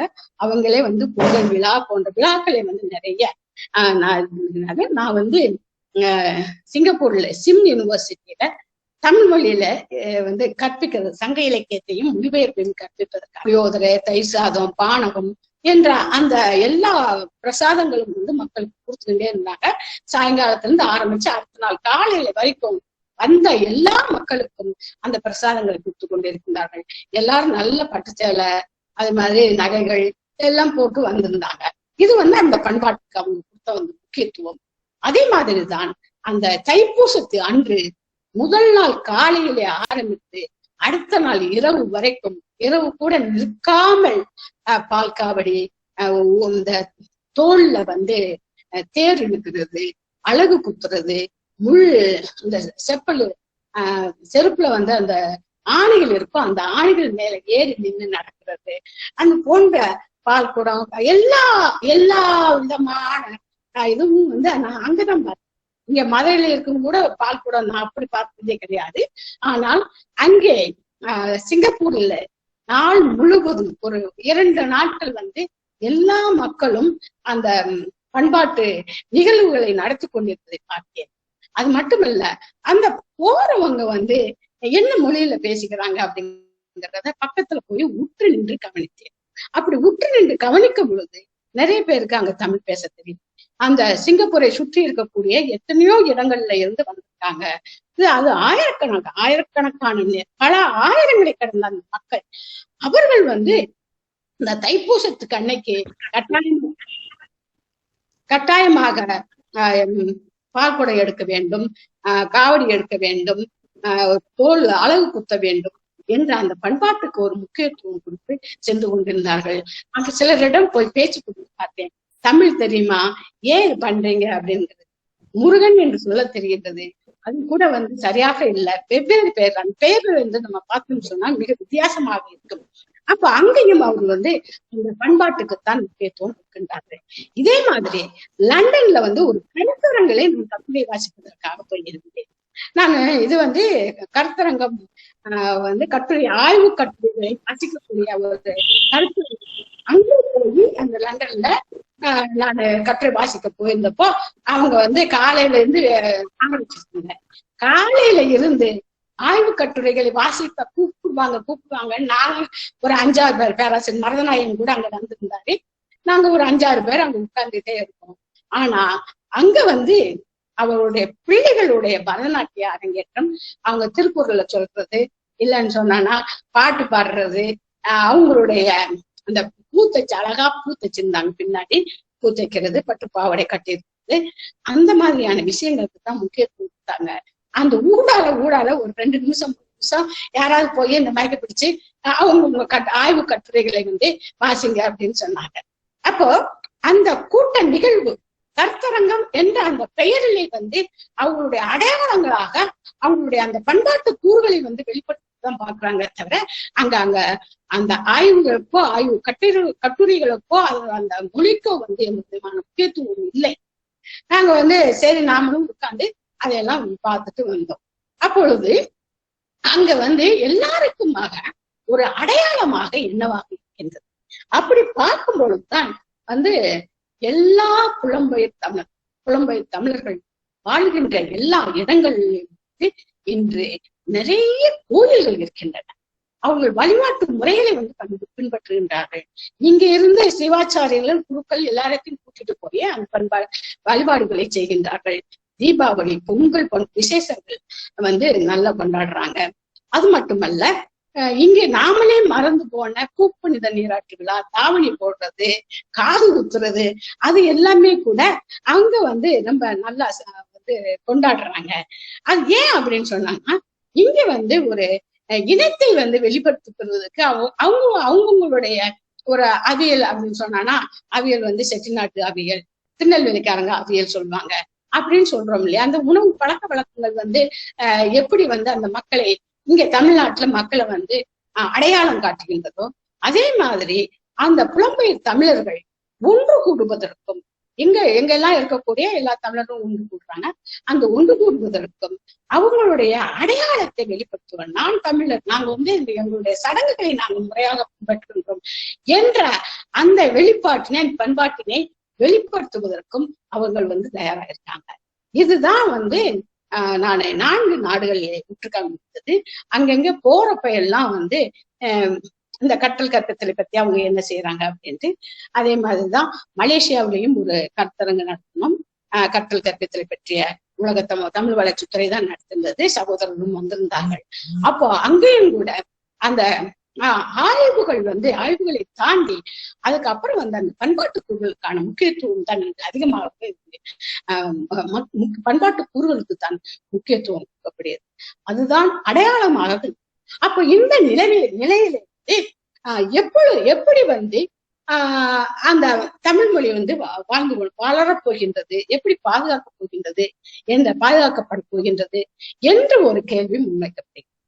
பண்பாடும் மொழியும் ஒரு நாணயத்தினுடைய 2 பக்கங்கள் போடுறதுதான். அந்த பண்பாட்டின் வழியாக மொழி வருமா அப்படின்னு சொன்னா, இன்னைக்கு அந்த பண்பாட்டை குறிக்கக்கூடிய அந்த சொற்கள் அவங்களுக்கு மறந்து போயிட்டு, அதுதான் ஒரு கவலை. அப்ப அவங்களுக்கு இதெல்லாம் செய்யணும்னு இருக்க தவிர அதுக்கான சொற்கள் என்ன அப்படின்னு சொன்னா நல்ல சொற்கள் தான். தமிழ் சொற்கள் அவங்களுக்கு நிறைய தெரியல. இது உங்களுக்கு எப்படி தெரியும்னு சொன்னா, 4 நாடுகளுக்கு நான் சென்று அங்கு உற்று கவனித்த அந்த அடிப்படை சில கேள்விகளும் அந்த மக்களிடையே கேள்விகளும் மொழியில் சார்ந்து இயங்கி கொண்டிருக்கின்றனால அந்த புலம்பெயர் மக்கள் கிட்ட நான் கேட்கிறேன். கேட்கும்போது இது நீங்க இதுக்கு என்ன பேரு அப்படின்னு எல்லாம் கேட்கும் போது பிள்ளைகள் மனப்பாடம் பண்ணி அந்த சந்திரியாமா சொன்ன மாதிரி நிறைய அதெல்லாம் வாங்கி கொண்டாந்து பரிசுகள் வாங்கி கொண்டாந்து வச்சிருக்கின்றார்கள். ஆனால் அந்த பரிசுகள் வாங்கி அதுக்காக மட்டும்தான் அவங்க மொழி அங்க பயன்படுத்துறாங்க. மற்ற எல்லா நேரங்களிலையும் வந்து பண்பாட்டுக்கு தான் முக்கியத்துவம் கொடுக்கின்றார்கள். இப்பொழுது கூட நம்ம பார்த்தோம்னு சொன்னா அடிலைட் நகரில் நம்ம அண்ணாதுரை என்பவர் வந்து ஒரு பறை இசைக்கு முக்கியத்துவம் கொடுத்து அந்த இசை அந்த பண்பாட்டினை அங்கு கொண்டு சென்று அந்த ஆஸ்திரேலியா முழுவதுமே பரப்பி கொண்டிருக்கின்றார்கள். சிங்கப்பூர்ல வந்து தமிழ் நாட்டுப்புற கலைகளுடைய ஆய்வு மையம் ஒன்று இருக்கின்றது. அதே மாதிரி அதனுடைய ஒரு கிளை வந்து மதுரையிலே இருக்கின்றது. இன்னொரு கிளை வந்து அமெரிக்காவில இருக்கின்றது. சந்தன்ராஜ் என்ற தம்பி வந்து அதை நடத்திட்டு இருக்காங்க. அங்க வந்து நாட்டுப்புற கலைகளுக்காக அவங்க வந்து முக்கியத்துவம் கொடுத்தாங்க. அந்த இது கூட நாங்க எல்லாரும் இணைந்து வந்து நலிந்து போன நாட்டுப்புற கலைகளை செய்கின்ற அந்த மக்களுக்கான அந்த கொரோனா காலகட்டத்திலே உதவிகள் எல்லாம் அந்த நாட்டுப்புற கலைகளுடைய ஆய்வு மையத்தின் வழியாக நாங்க அப்ப அங்கேயும் வந்து எதுக்கு முக்கியத்துவம் கொடுக்குறாங்க சொன்னா இந்த நாட்டுப்புற கலைகளுக்கு. நான் இதை வந்து தவறுன்னே சொல்லவே இல்லை. ஒரு நல்ல ஒரு திருவிழானாலும் சரி, எதுவாக இருந்தாலும் சரி, அதிகம் நல்ல இங்க இருந்து கலைஞர்களை அங்க கொண்டு போய் எவ்வளவு செலவழிச்சாவது செந்தில் ராஜலட்சுமியை கொண்டுட்டு போய் அங்க பாட வைக்கணும்னு பாக்குறாங்க, ஆட்டம் ஆட வைக்கணும்னு செய்யறாங்க.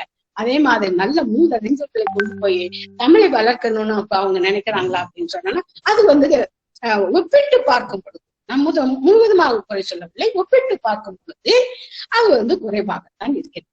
அப்படி என்றால் இந்த பொதுவாக புலம்பெயர்கள் என்ன அப்படின்னு சொன்னால் அவங்களுடைய சமுதாய படிநிலையில வந்து எந்த நிலையை சார்ந்தவராக இருப்பினும் தாயகத்தை விட்டு சென்று வெளிநாடுகளில் குடியேறுவது அடிப்படை கவலை எல்லாம் தன்னுடைய பொருளாதார நிலையை மேம்பட செய்வதுதான். தாய்மொழியை பேணுதல், தாயக பண்பாட்டு பழக்க வழக்கங்களை பின்பற்றுதல் என்பனவெல்லாம் இதன் அடிப்படையிலேயே நிகழ்கின்றன. வெளிநாடுகளில் சென்று குடியேறிய தமிழர்கள் பெரும்பாலும் தம் தாய்மொழியை இழந்து அந்நாட்டு மொழியினை மேற்கொள்வது என்பது கண்கூடாக காணக்கூடிய நிலை எவ்வளவு காலத்தில் இழக்கின்றனர் என்பதில் தான் வேறுபாடு காணப்படுகின்றது தவிர இழப்பது என்பதில் எந்த விதமான வேறுபாடும் இல்லை. இன்று அதே நிலைதான் இந்த புலம்பெயர் தமிழர்கள் அங்கே தங்களுடைய பண்பாட்டினை தக்க வைத்திருக்கின்றார்கள். அது அவங்களுடைய இங்கே இனம் எப்படி நம்மளுடைய அடையாளமாக இருக்கின்றதோ அதே மாதிரி இந்த பண்பாடு வந்து அவங்களுடைய அடையாளமாக இருக்கின்றது. மொழி என்பது 2ஆம் இடத்தை தான் பயன்படுகிறது. ஏனென்றால் அவங்களுடைய அந்த பொருளாதார வளர்ச்சிக்கு தன்னை இனம் காட்டுக் கொள்வதற்கு பண்பாடு பயன்படுகின்றது. ஆனால் பொருளாதார வளர்ச்சிக்கு அந்நாட்டு மொழிகள் தான் பயன்படுகின்றன தவிர இந்த மொழி அல்ல, அவருடைய தாய்மொழி அல்ல. அந்த தாய்மொழி என்பது எங்கே பயன்படுகின்றது? தமிழகத்திலே தாயகத்திலே இருக்கின்ற அந்த மக்களோட பேசுவதற்கு, தாத்தா பாட்டியோட பேசுவதற்கு அந்த மொழி பயன்படுகின்றது. அதுக்கப்புறம் இந்த சிங்கப்பூர்ல இருந்து ஸ்ரீலங்காவில இருந்து புலம்பெயர்ந்த தமிழர்கள் வந்து இந்த ஐரோப்பிய நாடுகளிலும் எங்கேயும் பறந்து இருக்கின்றார்கள். அவர்கள் வந்து மொழி மேல கொஞ்சம் அக்கறை கொண்டிருக்கின்றார்கள். அந்த 80களுக்கு அப்புறம் அவர்களுடைய அந்த வழியை வெளிப்படுத்துவதற்காக இலக்கியங்கள் எழுந்தன, சிறுகதைகள் எழுதின, புதினங்கள் வந்தன, கவிதைகள் வந்தன, ஓர் இலக்கியங்கள் தோன்றின. அந்த இலக்கியங்கள் எல்லாம் எப்பொழுது தோன்றின?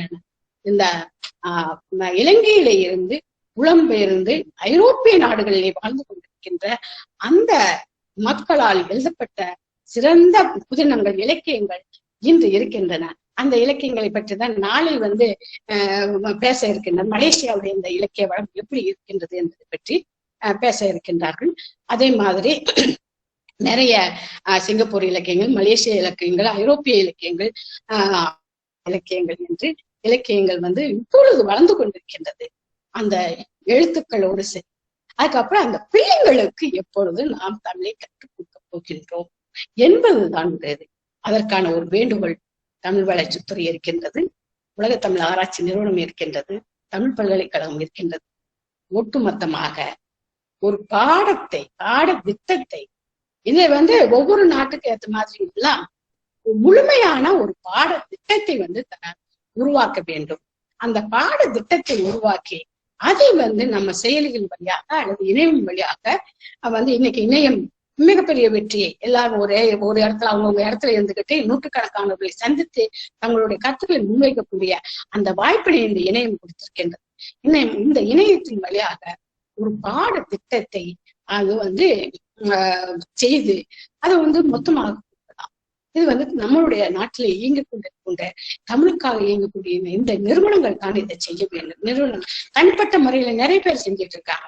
நான் கூட அமெரிக்கன் இன்ஸ்டிடியூட் ஆஃப் இந்தியன் ஸ்டடீஸ்ல 3 ஆண்டுகள் தமிழ் சொல்லிக் கொடுக்கக்கூடிய அந்த பணியை செய்தேன். அது ஏன் நான் இங்க சொல்லலன்னு சொன்னா, ஆனா மேலை நாட்டவர்கள் தமிழ் படிக்கக்கூடியது. அப்படி பார்த்தேன்னு சொன்னா எனக்கு மனோபாரோ, வாசக் போன்ற பெரிய மொழியில் அறிஞர்கள், நிறைய அறிஞர்கள் எல்லாம் இருக்கின்றார்கள். அவர்கள் தமிழ் மீது ஆர்வம் தானாகப்பட்டவர்கள். இன்று கார்வர்ட் பல்கலைக்கழகத்துக்கு நம்ம கோடி கோடியாக கொட்டி கொடுத்திருக்கின்றோம். என்ன செய்ய போகின்றார்கள் என்பதை பொறுத்திருந்துதான் பார்க்கின்றோம். நிறைய பேர், நிறைய தமிழ் வளர்ச்சித்துறை நிறைய இடங்கள்ல, நிறைய மாநிலங்கள்ல அந்த தமிழ் இருக்கைகளை ஆரம்பிச்சு வச்சது ஒரு காலகட்டத்துல. அது இன்றைக்கு எப்படி இருக்கின்றது என்பது தெரியாது. எனவே இந்த நிறுவனங்கள் ஒன்று கூடி அந்நிய மண்ணிலே தாயகத்தை விட்டு வெளியிலே சென்று ஒரு பொருளாதார சிக்கலோடு வாழ்ந்து கொண்டிருக்கின்ற, அவங்க பண்பாட்டிலே அடையாளங்களை தக்க வைத்துக் கொண்டிருக்கின்ற அந்த புலம்பெயர் தமிழர்களுக்காக, அவர்களுடைய குழந்தைகள் தங்களுடைய தாய்மொழியை உணர்வதற்காகவும் படிப்பதற்காகவும் ஒரு பாடத்திட்டத்தை உருவாக்க வேண்டும். அந்த பாடத்திட்டத்தை உருவாக்கி மொத்தமாக கொடுத்தால் என்றால் அவர்களுக்கும் எளிமையாக இருக்கும்.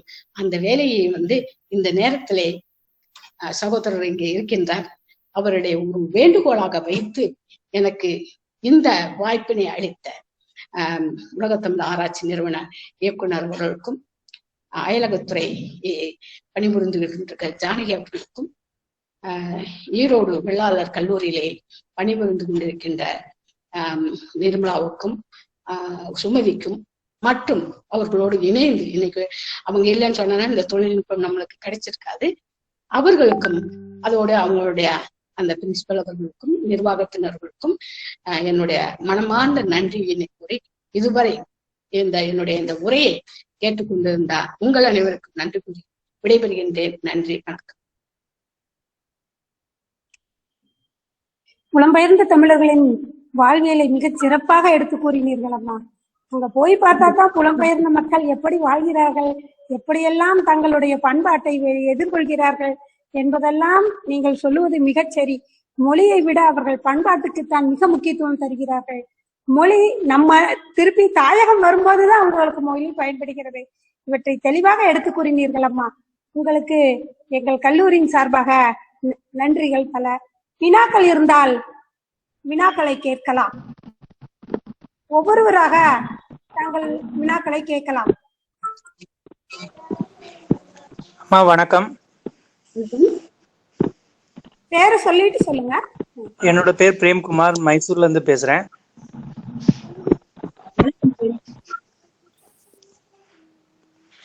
அம்மா கேக்குங்களாம்மா? ஆமா, மிக அருமையான கருத்துக்கள். நீங்க சொன்னது போல நான் நிறைய விஷயங்கள், நிறைய பேர் இங்க வெளிநாட்டுல இருந்து இங்க வரும்போது, தமிழ் பேசுறவங்க இங்க வரும்போது நான் நிறைய உரையாடி இருக்கேன் அவங்களோட. அவங்க நிறைய சொல்லியிருக்காங்க. தமிழ் மீது அதிகமா ஆயிட்டு இருக்குன்னு நான் நினைக்கிறேன். ஏன்னா பண்பாடு வளர்க்கணும்னு நினைக்கிறாங்க. வளர்க்கும் போது தமிழ் மீது தமிழ் மொழி மீது பற்று இருந்தாதான் பண்பாடு வளர்க்க முடியும்னு நான் நினைக்கிறேன். உங்களோட கருத்து என்னன்னு தெரிஞ்சுக்கலாம்னு நான் நினைக்கிறேன் மேடம். என்னுடைய மாணவர் நடுவு பார்த்து கொண்டிருக்கிறார். நல்ல ஜானகியை போன்ற ஒரு நல்ல மாணவரை அவரும் ஒருவர். எங்க இணைப்பிலை வந்தமைக்கு நன்றி. நீங்க சொல்ற மாதிரி முற்றிலும் தமிழை விட்டு அவங்க வெளியே போகல. எதுக்கு முக்கியம்? அவங்களுக்கு ஆசை இருக்கு, அதற்கான வாய்ப்புகள் எங்கே இருக்கின்றது அப்படின்னு பார்த்தோம்னு சொன்னா, அரசுல ஒரு ஃபார்மல் எஜுகேஷன் என்று சொல்லக்கூடிய அந்த ஃபார்மல் எஜுகேஷன் 1ஆம் கிளாஸ்ல இருந்து மேல வரைக்கும் இருக்கக்கூடிய அந்த ஃபார்மல் எஜுகேஷன் அங்க கிடையாது. எங்க இருக்குன்னா சிங்கப்பூர், மலேசியாவில மட்டும்தான் இருக்கு. ஆஸ்திரேலியாவிலயோ மொரிஷியஸ்ல இருக்கின்றது. அந்த ஐரோப்பிய நாடுகள்ல கிடையாது. அப்போ ஃபார்மல் எஜுகேஷன் ஒண்ணு அங்க இல்ல அப்படிங்கிறது பொழுது அவங்க என்ன பண்றாங்கன்னு சொன்னாங்கன்னா, இந்த பண்பாடுவாக நம்மளுக்கு நிலைத்து நிற்குமா, நம்மளுடைய அடையாளமாக எடுத்து செல்லப்படுமா அப்படின்னு சொல்றாங்க. அதனாலதான் நான் அவங்களுக்கு அந்த தமிழ் மொழியை ஒரு ஃபார்மல் எஜுகேஷனாக முறைப்படுத்தப்பட்ட ஒரு படிப்பாக கொடுப்பதற்கு நாம் என்ன செய்ய முடியும் என்பதை யோசிக்க வேண்டும் என்று சொல்கிறேன். அவங்களுக்கு ஆர்வம் இல்லைன்னு நம்ம காட்டுல அவங்களுக்கு தான் ஆர்வம் இருக்கு. ஆனா வாய்ப்புகள்ங்கிறது வந்து அறிவிக்கான. அடுத்து ட்ரெயின் கேட்டீங்களா?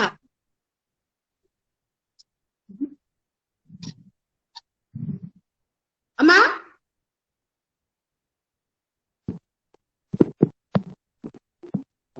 கேக்கலையா?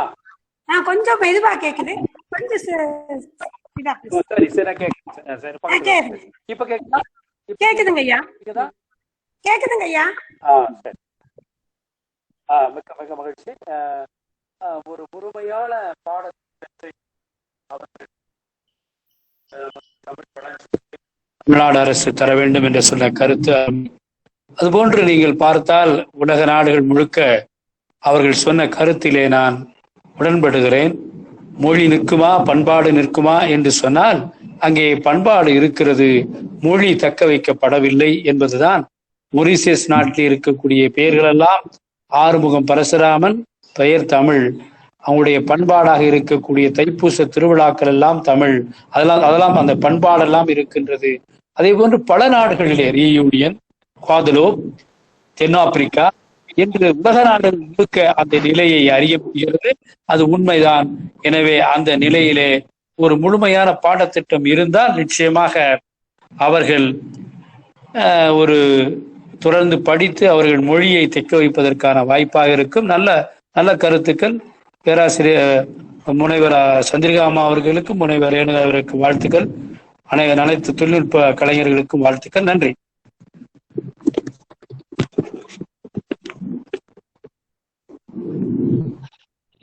அம்மா வணக்கம். புதுச்சேரியிலிருந்து அம்மா வணக்கம். புதுச்சேரியிலிருந்து முனைவர் விஜயராணி பேசுறேம்மா. ரொம்ப மகிழ்ச்சி அம்மா, உங்களுடைய கேட்டது ரொம்ப நாளைக்கு பிறகு. வெளிநாடுகளுக்கெல்லாம் சென்று வந்த ஒரு அனுபவம் மாதிரி இருந்துச்சு, ரொம்ப சிறப்பா இருந்தது. அதுல என்னன்னா பண்பாடு பத்தி இருக்கும்போது மக்கள் மத்தியில அவங்க ஏன் மொழிக்கு முக்கியத்துவம் தரல? ஏன்னா பல உரையாளர்கள் சொல்லும் போது மொழி புறக்கணிக்கப்படுகிறது என்றே பலர் சொல்றாங்க. அவங்க இங்க இருந்து போனால் கூட தங்கள் பண்பாடை பின்பற்றுகின்றார்கள். ஆனால் மொழி அவங்களே அதை எடுத்துக்காம அங்கத்திய மொழியோடு சேர்ந்துடுறாங்களா? அதுக்கு என்ன காரணம் அம்மா? எல்லாருக்கும் ஒரு அடையாளம் இருக்கு. அந்த அடையாளம் கல்யாணத்தை எல்லாரும் வருவாங்க. நம்ம நாட்டுல செய்யறோமோ அதே மாதிரி சாப்பாடு செய்யறாங்க. அதே மாதிரி நான் சொன்னேன், அந்த அந்த அவர்களை வெளிப்படுத்த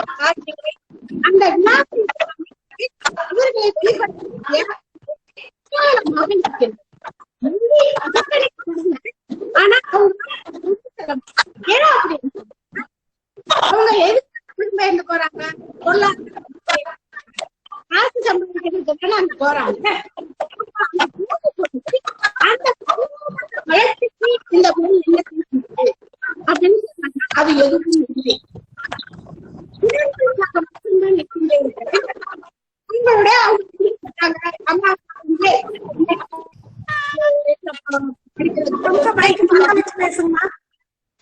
அங்கேயே ஒரு வேலை அவங்க பிள்ளைய அங்க இருக்கக்கூடிய தனி என்ன அப்படிங்கிறது அவங்க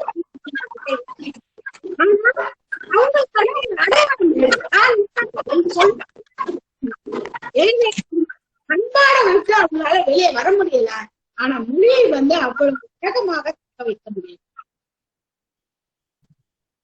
மிக மகிழ்ச்சி அம்மா. ஏன்னா மொழியை இவங்க இங்க இருந்து போற புலம்பெயர்ந்து போற தமிழ் மக்களே நிராகரிச்சுட்டு அவங்க அங்கத்திய மொழியோடு சார்ந்துற மாதிரி ஒரு எண்ணம் இருக்கிறது மாதிரி நான் நினைக்கிறேன் அம்மா. இல்லன்னா ஏன்னா அவங்க அங்க முன்னெடுத்தாங்கன்னா இன்னும் நிறைய பரவலாக இருக்கும் அப்படின்றது என்னுடைய கருத்து. ஏன்னா உரையாளர்கள்லாம் பேசும்போது பாத்தீங்கன்னா அங்க அந்த மொழி புறக்கணிக்கப்படுகிறது. எந்த நாட்டுக்கார் போனாலும் சரி அவங்க அந்த நாட்டினுடைய மொழிக்கு ஐக்கியம் ஆயிடுறாங்க, பண்பாடை ஃபாலோ பண்றாங்க.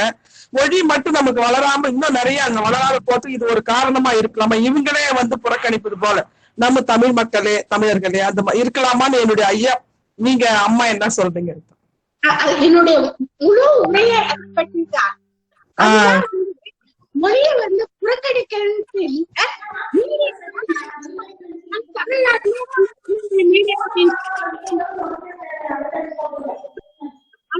தமிழ் மொழியில் படிக்க முடியுமா, தமிழ் மொழியில்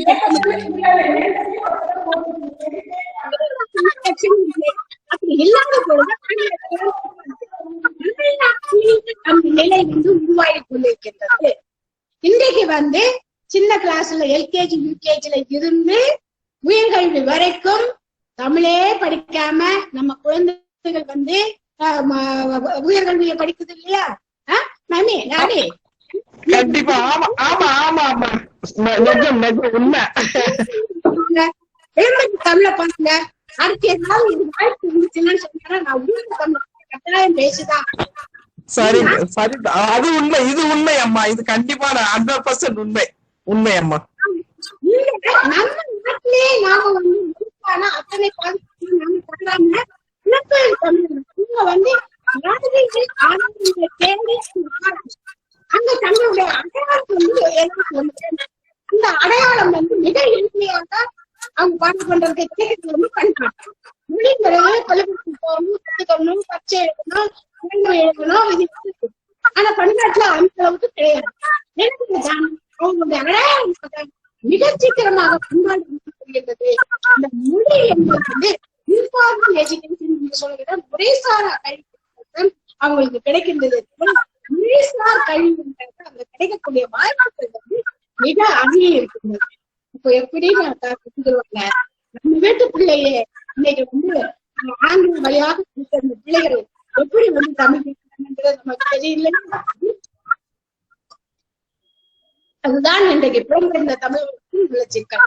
தமிழகத்திலே தாய் தமிழகத்திலே இருக்கின்ற அந்த சிக்கல் தான் புலம்பெயர் தமிழர்களுக்கும் இருக்கின்றது. அடுத்த கேள்வி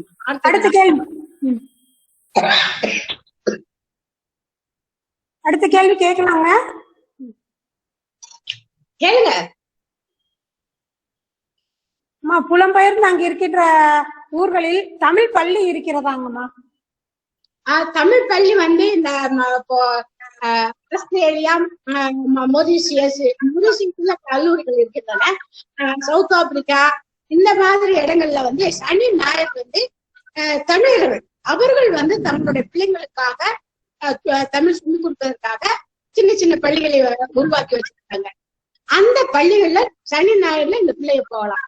அது என்னவாக இருக்கின்றன, ஒரு வழியில அவங்க வந்து பாடமும் கத்துக்கிறாங்க, இன்னொரு வகையில மற்ற பிள்ளைகளை பார்க்கக்கூடிய ஒரு வாய்ப்பாகவும் அமைகின்றது. இதுதான் நான் வந்து முறைசாரா கல்வி என்று நான் சொல்றேன். அந்த பள்ளிக்கூடங்கள் இருக்கு. அது யாரால நடத்தப்படுதுன்னா தமிழர்கள், அங்கே வாழக்கூடிய புலம்பெயர்ந்த தமிழர்களால் நடத்தப்படுகின்றது. அதிகமாக இலங்கையிலிருந்து புலம்பெயர்ந்து சென்ற தமிழர்களால் நடத்தப்படுகின்றது. அந்த பள்ளிகளில் அந்த பிள்ளைங்களுக்கு வேண்டிய மிகப்பெரிய ஆய்வுகள் அப்படிலாம் கிடையாது.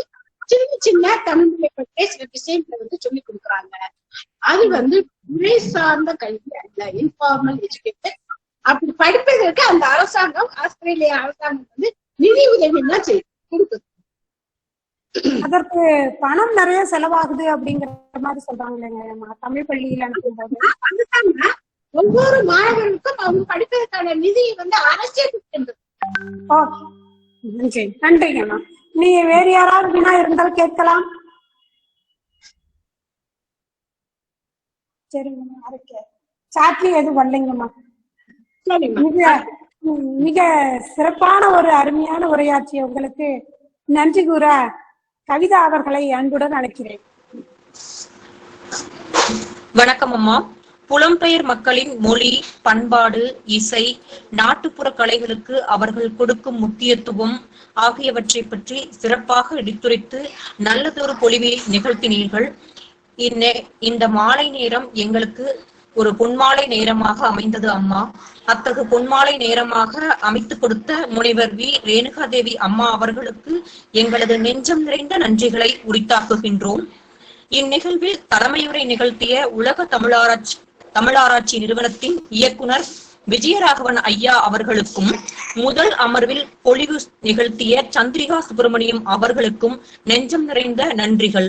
மேலும் இந்நிகழ்வின் ஒருங்கிணைப்பாளர்களுக்கும் பங்கேற்பாளர்களுக்கும் எங்களது நன்றியை தெரிவித்துக் கொள்கின்றோம். அனைவருக்கும் மீண்டும் ஒரு முறை நன்றி கூறி விடைபெறுகின்றேன். நன்றி, வணக்கம். பங்கேற்பாளர்களுக்கு ஒரு செய்தி. உங்களுடைய மின் அஞ்சலுக்கு உங்களுடைய பின்னூட்ட படிவம் எல்லாம் மற்றும் ஒரு முறை அனுப்பப்படும். நீங்கள் அதிலிருந்து உங்களுடைய பின்னூட்டத்தை அனுப்பிவிடலாம். இவர்கள் இருவரும் பேசிய இந்த கருத்துக்களை பதிவு செய்து தமிழ் மனம் என்ற யூடியூபில் நாளை காலையில் பதிவேற்றப்படும். அந்த இணைப்பையும் உங்களுக்கு நாங்கள் அனுப்பி வைக்கிறோம். அதிலும் மற்றவர்களும் அதை பார்த்துவிட்டு பின்னூட்ட படிவத்தை அனுப்பலாம் என்ற செய்தியை உங்களுக்கு நாங்கள் தெரியப்படுத்துகிறோம். நன்றி. அனைவருக்கும் நன்றி. மேம் வணக்கங்க மேம். நான் சுமதி பேசுறேங்க மேம். அங்க மியூட் ஆனதே தெரியாம நான் அத்தனையும் ஃபுல்லா இங்க படிச்சு முடிச்சுட்டு தாங்க மேம் இதையே பார்த்தேன். நான் வரவேற்புரையில எல்லாத்தையும் படிச்சு முடிச்சுட்டேங்க.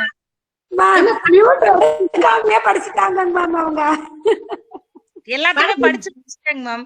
அப்புறம் தான் பார்த்தேன்.